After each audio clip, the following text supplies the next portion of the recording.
নগাঁৱৰ শ্ৰীমন্ত গোপালদেৱ মন্দিৰ কলা ভৱন উদ্বোধন ৮০ দশকৰ কেইবাগৰাকী হিতৈষী মহিলাৰ অপ্ৰাণ চেষ্টাত গঢ় লৈ উঠা গোপালদেৱ মন্দিৰে আজি পালে নতুন তিনিমহলীয়া ভৱন। চৰকাৰে কৰিবলগীয়া কাম ব্যক্তিগতভাৱে পৰিয়াল দুটাই কৰি দেখুৱালে। ৰূপক শৰ্মা ৮০ দশকতে নগাঁৱৰ ৫২গৰাকী সমাজ সচেতন আৰু ধৰ্মপৰায়ণ ব্যক্তিয়ে নগাঁৱৰ চহৰৰ ফৌজদাৰীপট্টিৰ জেইল ৰোডত এটা মন্দিৰ স্থাপনৰ লগতে গুৰুজনাৰ আদৰ্শ আৰু গীত মাতৰ চৰ্চা নৱপ্ৰজন্মৰ মাজত চিৰপ্ৰবাহমান কৰিবলৈ এটা সপোনৰ জন্ম দিছিল। আজি ৪৬ বছৰৰ পাছত এই সপোনে পালে পূৰ্ণতা। ক্ষুদ্ৰ মন্দিৰভাগ সময়ৰ গতিত ভক্তৰ সহযোগিতাত এটা কোঠালীৰ ঘৰতে গুৰুজনাৰ চিন্তা চেতনাক প্ৰতিফলিত কৰাত চেষ্টা অব্যাহত ৰাখিছিল। কিন্তু এতিয়া বহল পৰিসৰত সংস্কৃতিৰ পথাৰখনত কাম কৰিবলৈ সক্ষম হ'ব শ্ৰীমন্ত গোপালদেৱ কলা মন্দিৰ প্ৰাংগণ। সেই উদ্দেশ্যে দেওবাৰে নগাঁও ফৌজদাৰীপট্টিস্থিত নগাঁৱৰ শ্ৰীমন্ত গোপালদেৱ মন্দিৰ কলা ভৱনৰ উদ্বোধন অনুষ্ঠান অনুষ্ঠিত হয়। পুৱা মন্দিৰৰ কীৰ্তন ঘৰত ধৰ্মীয় ৰীতি নীতি অনুসৰি নাম প্ৰসংগ সম্পন্ন কৰাৰ পাছতে আৰম্ভ হয় উদ্বোধনী অনুষ্ঠানৰ। সভাৰ আৰম্ভণিতে মাধৱদেৱ বিৰচিত কম্পিত মাধৱ বৰগীত ভাগ নম্ৰতা কলিতাই পৰিৱেশন কৰে। খোলত প্ৰশান্ত গোস্বামী আৰু তালত অমৃতা কৰে তালত সহযোগিতা আগবঢ়ায়। শ্ৰীমন্ত গোপালদেৱ মন্দিৰ সম্পাদক দিগন্ত মহন্তই আঁত ধৰা সভাখনিত ৮০ দশকতে যথেষ্ট কষ্টেৰে মন্দিৰভাগ স্থাপন কৰা হিতৈষী পুৰুষ মহিলাসকলক শ্ৰদ্ধাঞ্জলি জ্ঞাপন কৰে। মন্দিৰৰ লগতে জন্ম লগ্নৰে পৰা ওতঃপ্ৰোতভাৱে জড়িত বিবেকানন্দ গোস্বামীৰ পৰিয়ালৰ আৰু বিশিষ্ট শৈল চিকিৎসক প্ৰেমানন্দ গোস্বামীৰ আৰ্থিক সাহায্যৰে মন্দিৰৰ তিনিমহলীয়া ভৱন নিৰ্মাণ কৰি উলিয়াইছিল। সভাৰ মাজতে পৰিয়াল দুটাক কৃতজ্ঞতা জ্ঞাপন জনাই এখনি গামোচা চেলেং আৰু এখনি কৃতজ্ঞতা পত্ৰ প্ৰদান কৰে। মন্দিৰৰ ভৱন উদ্বোধন কৰি নগাঁও বটদ্ৰৱা বিধায়ক ৰূপক শৰ্মাই ভাষণ প্ৰসংগত কয়, চৰকাৰে কৰিবলগীয়া কাম ব্যক্তিগতভাৱে পৰিয়াল দুটাই কৰি দেখুৱালে। এনে ব্যক্তিয়ে সমাজখন সঁচা অৰ্থত আগবাঢ়ি যোৱাত অৰিহণা যোগায় বুলি উল্লেখ কৰে। সভাত শলগুৰি সত্ৰৰ সত্ৰাধিকাৰ যোগেন্দ্ৰ নাৰায়ণ দেৱগোস্বামী, লেটুগ্ৰাম সত্ৰৰ সত্ৰাধিকাৰ কৃষ্ণ গোস্বামী, বিশিষ্ট সাংবাদিক প্ৰকাশ মহন্ত, সৰ্বানন্দ মহন্ত, অশোক কুমাৰ মহন্ত, ডক্টৰ বৈজৱন্তী গোস্বামী, ৰঞ্জিত কুমাৰ গোস্বামীকে ধৰি বহুসংখ্যক ভক্তপ্ৰাণ ৰাইজ উপস্থিত থাকে। আজি মোৰ বাবে অত্যন্ত এক গুৰুত্বপূৰ্ণ দিন।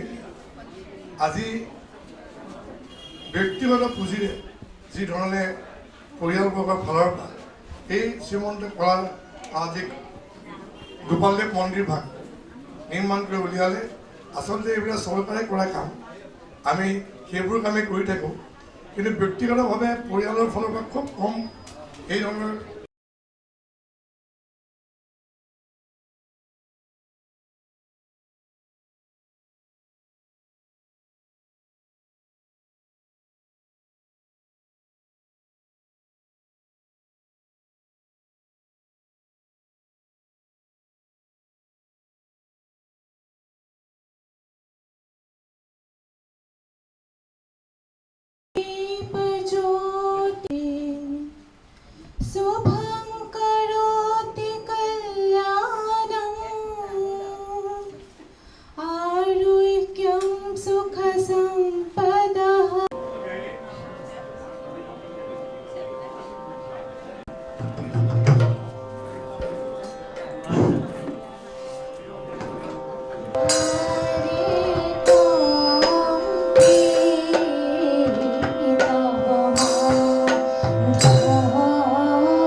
গোপালদেৱ মন্দিৰ এইটো আপোনালোকে জানে 1980 চনতে ইয়াতে গোপালদেৱ মন্দিৰ আচলতে নামঘৰ হিচাপে প্ৰতিষ্ঠা হৈছিলে।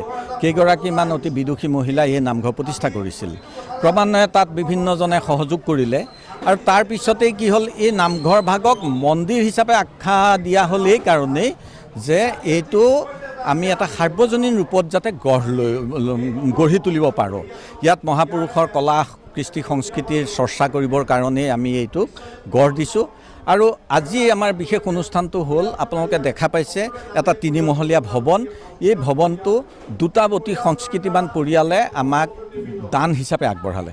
তেখেতসকলৰ নিজৰ আৰ্থিক ব্যয়ৰে সৈতে এই ভৱনটো নিৰ্মাণ কৰি দিলে আৰু এই দুয়োটা ভৱন, এই ভৱনটোৰ ভূমি মহলাটো আমি আমাৰ ইয়াৰ লগতে ওতঃপ্ৰোতভাৱে জড়িত ধৰ্মকান্ত মহন্ত আৰু ধৰ্মেশ্বৰী মহন্তৰ নামত আমি উৎসৰ্গা কৰিছোঁ আৰু প্ৰথম মহলাটো আমি ডাক্তৰ প্ৰভা গোস্বামীৰ নামত উৎসৰ্গা কৰিছোঁ আৰু একেবাৰে দ্বিতীয় মহলাটো উৎসৰ্গা কৰিছোঁ আমি জগদানন্দ গোস্বামী আৰু প্ৰভা গোস্বামীৰ নামত।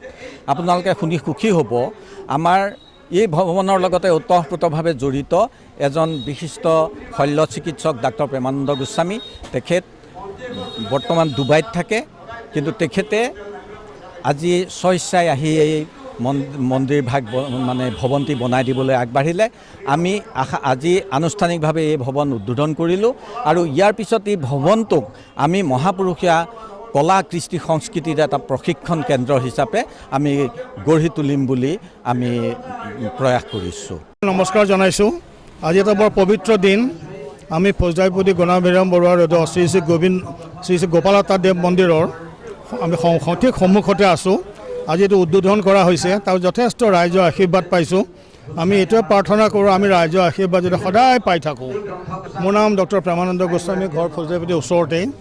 মই ইয়াৰ নগাঁও গভৰ্ণমেণ্ট হাইস্কুলত পাছ কৰি পেলাই, গুৱাহাটী মেডিকেল পাছ কৰি পেলাই দিল্লী আৰু চণ্ডীগড়ৰ পৰা মাষ্টাৰ ডিগ্ৰী লৈছিলোঁ। তাৰপিছত মই চৌদি আৰৱ, কাটাৰ, আবুধাবি, কুৱেইটত আৰু ডুবাইত মই বহু বছৰ মই আৰু মোৰ ৱাইফে চাকৰি কৰিছিলোঁ। চাকৰি কৰিলোঁ, কিন্তু মই নগাঁওখন মই কেতিয়াও পাহৰিব নোৱাৰোঁ। সেইকাৰণে এই এলাহী নামঘৰটোত মোৰ পৰা প্ৰস্তাৱ দিলোঁ, মই কিবা এটা বনাই দিব খোজোঁ বুলি। এই 2 3 মোৰ ফালৰ পৰা বনাই দিয়া হৈছে, কিন্তু ৰাইজৰ আপোনালোকৰ প্ৰপাৰ্টি এইটো। আৰু গ্ৰাউণ্ড ফ্ল'ৰটো এনেকৈ বনাইছে, কিন্তু এইটো মোৰ নহয়, এইটো আপোনালোকৰ। কাইলৈ পৰা নামঘৰলৈ আপোনালোক আহিব, সেৱা এটা জনাই যাব, খুব ভাল পাম আমি দেই।